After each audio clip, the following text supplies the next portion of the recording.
What's going on, y'all? In today's video, I'm going to be giving you the absolute best settings to be using in Modern Warfare 3 Season 1. We're starting off with the controller settings. So quickly for reference, here is the controller I play on. A lot of you've probably already seen it, whether it was from my hand cam or a previous settings video. I got control freaks on my analog stick. So the purple stick is the one I use to aim, and the orange one is the one I use to run. So you guys could see the height difference as well. You guys could purchase these for yourselves at controlfreaks.com, and you could save yourself some money by using code FRIZZEYES, and these last for years. These analogs, I mean, you can see they're a little beat up, but I've had them for years and they work perfectly. They're honestly a lot better when they're kind of broken into.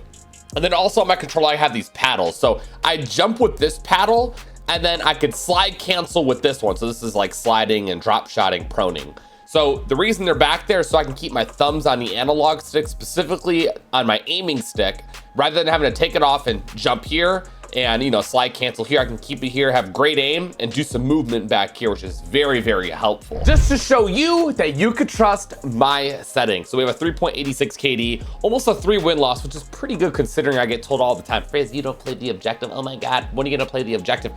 I got a 3 win-loss, buddy.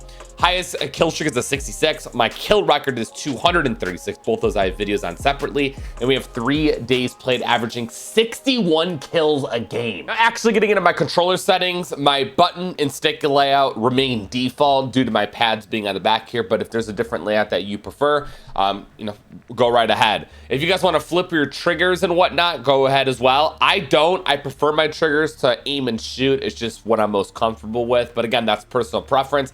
Make sure your controller vibration is off. You do not need this on. There's no reason for your controller to be shaking when you're firing your weapon. It's actually messing up your aim and you don't even know it. Take it off. It may take some time to get used to, but you'll thank me later. Now, for my dead zones, my left is a 7 and then my right is a 15. So it basically just makes my right stick a little bit more stickier, harder to move around, and that just makes me aim so much better personally. If you don't want to rock a 15, have it be a 7 just like your left. It's honestly like not noticeable whatsoever, but works very, very well for me personally. My left and right are max 100.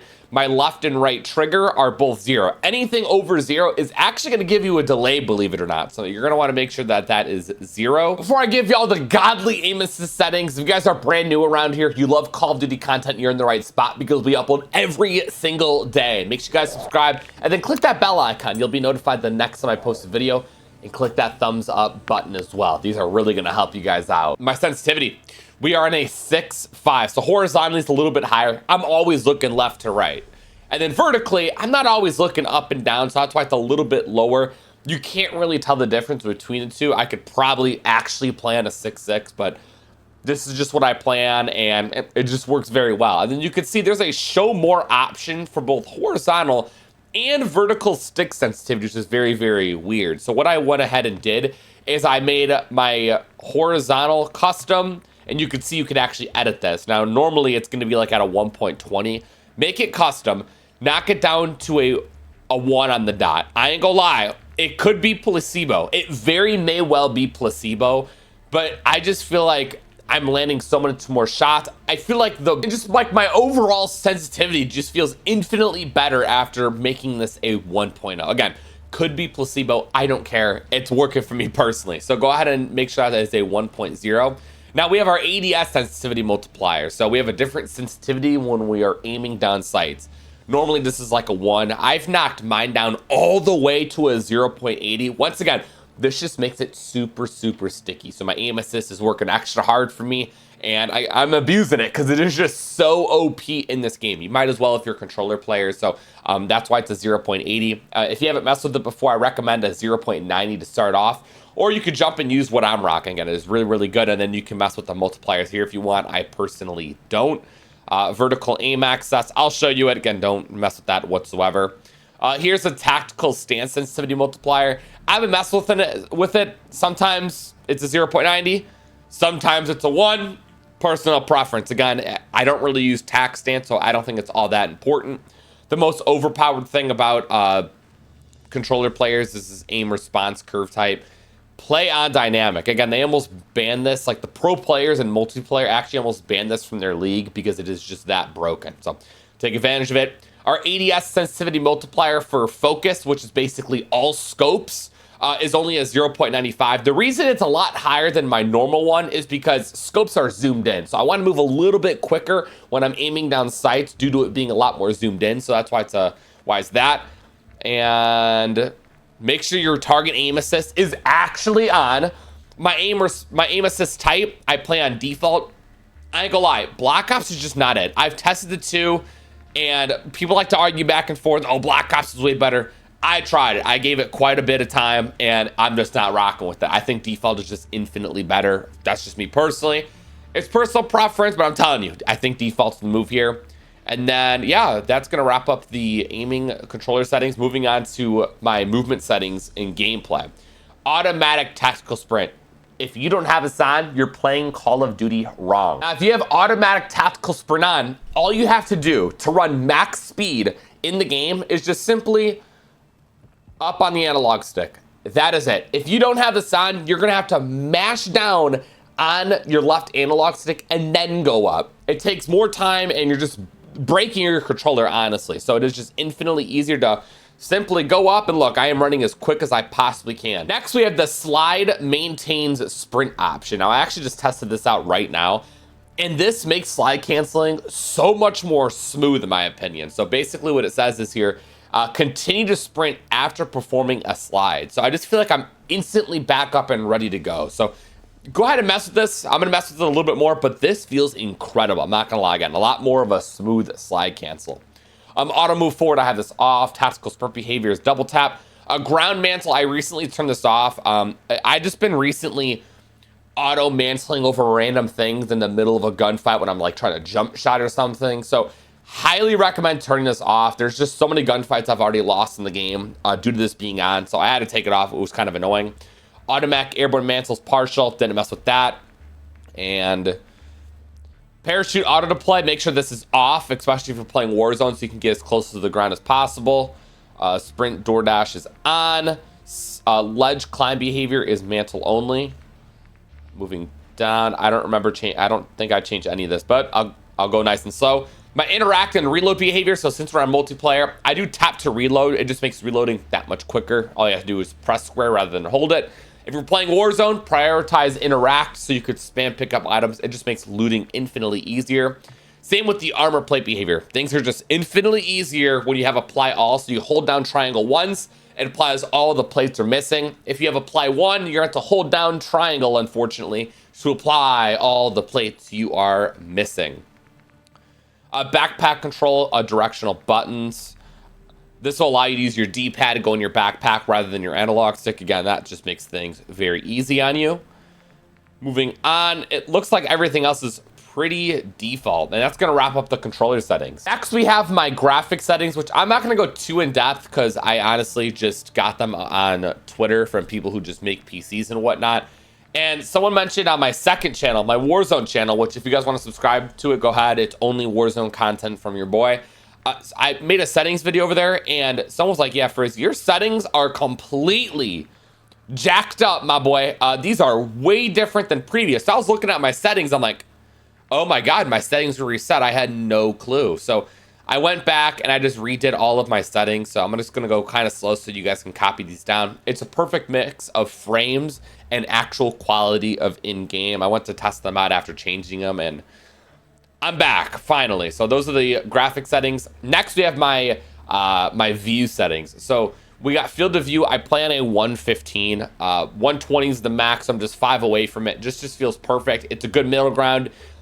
It's more of a personal preference option. Honestly, I think 110, 115 is like a good sweet spot. Make sure your ADS field of view is affected. This visually reduces the recoil on your weapons.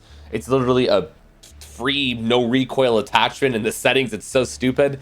My weapon field of view is wide, so basically my weapon is smaller on my screen, and that just kind of clears up space on my screen so I can see where enemies are at. I don't need a big old weapon on my screen. Make it nice and small. I could see a little bit better.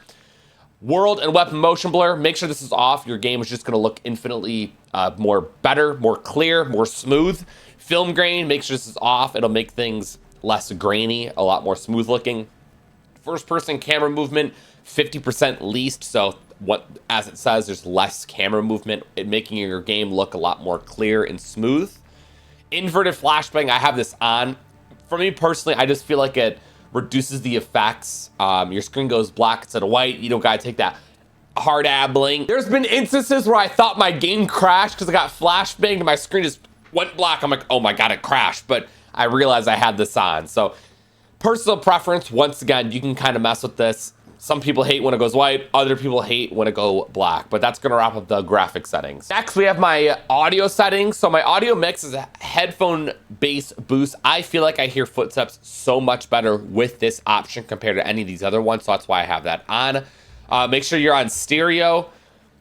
My volumes, these are very important here. So my master's 26 because it's louder on my end, so I had to crank it down a little bit. Gameplay music, I have it at 10. You know, sometimes I want to hear it. I don't know. You could barely hear it. Honestly, I can knock this down to like 4. Dialogue, this is when enemy kill streaks are called in or something. A UAV, you can play a little bit smarter. A kill streak, you could sit in the building. This is very important. Effects, this is footstep volume. This is cranked to 100. This is all I care about. I want to hear where the enemies are at. Voice chat 4, don't care for it. Cinematic music volume. This is like during cinematic scenes. I don't care for the cinematic scenes, so this is just, I don't want to hear it. And then war tracks, if I'm in a vehicle, again, don't want to hear it. That is 0. I'm prioritizing just in-game things, whether it's the dialogue or the footsteps. So that's why these are the 2 highest compared to everything else. All lobby, nothing too important there. Moving on, all subtitles are off. It's just extra nonsense on my screen that I just could care less for. Mono audio, make sure this is off. If this is on, it'll merge the left and right audio into one, so it'll be a lot harder to distinguish if an enemy is coming from your left or your right. If this is off, your left and right is separated, so you can actually tell the difference. Reduce the tinnitus sound. This is going to reduce the sound of concussion and flash grenade just blinging in your ear. So if you have this on, it just won't be as obnoxious. You can kind of hear for footsteps and kind of prepare for the gunfight. And my hit markers are on Modern Warfare. And yeah, pretty straightforward. Those are my audio settings. Next, we have my interface. Again, subtitles all off. Color customization. This is that secret sauce I was talking about on the second channel. I've talked about it in a previous settings video as well. Color filter, make sure this is filter 2. Color filter target, make sure this is both. And world and interface color intensity, both 100. Your game is going to look way more vibrant, way more just saturated with color. It's gonna look just way better. Thank me later. Next, we have my HUD bounds. I bring this in so my minimap is closer to the center of my screen so I can quickly glance and then go back to the center of my screen. If you mess with this and you put it farther in the top left corner, you just have to look further away to see where the enemies are at, look at your minimap. It kind of sucks. I could show you an example. You see how I'm moving it to the, so at the edge of that, the corner of the white lines, that's where the minimap would be. So default is literally what this is. It's so ridiculous. I just bring it all in and it's like center my screen right there with me. So I don't have to look super far away, which is very, very helpful. Minimap is square. You just get way more coverage. So if you have a UAV in advanced, it's so much more useful than you having a circle minimap. Horizontal compass, I have this off. I just personally don't use it. So once again, it's just random stuff on my screen that is unneeded. If you use it, keep it on. Next, my player names are abbreviated. Telemetry, you can kind of, oh, I actually usually have these on. FPS counter, server latency, and packet loss I usually have on, see if I'm lagging or whatever. And then I have these, see if something's going on. Connection meter, I have this off. It's just, it's so massive on the screen. I don't need that. Gameplay tips, don't need that on. Tool tips off. Yep, very straightforward for the interface settings. Hope these settings helped you guys out. If they did, click that thumbs up button. It'll help other people find the settings video. And if you want to see some more videos from me, we do upload every single day. Make sure you subscribe with that notification bell rung and you'll be notified the next time I upload. With that all being said, I hope you guys all have a great day and I'll see you on the next one. Peace.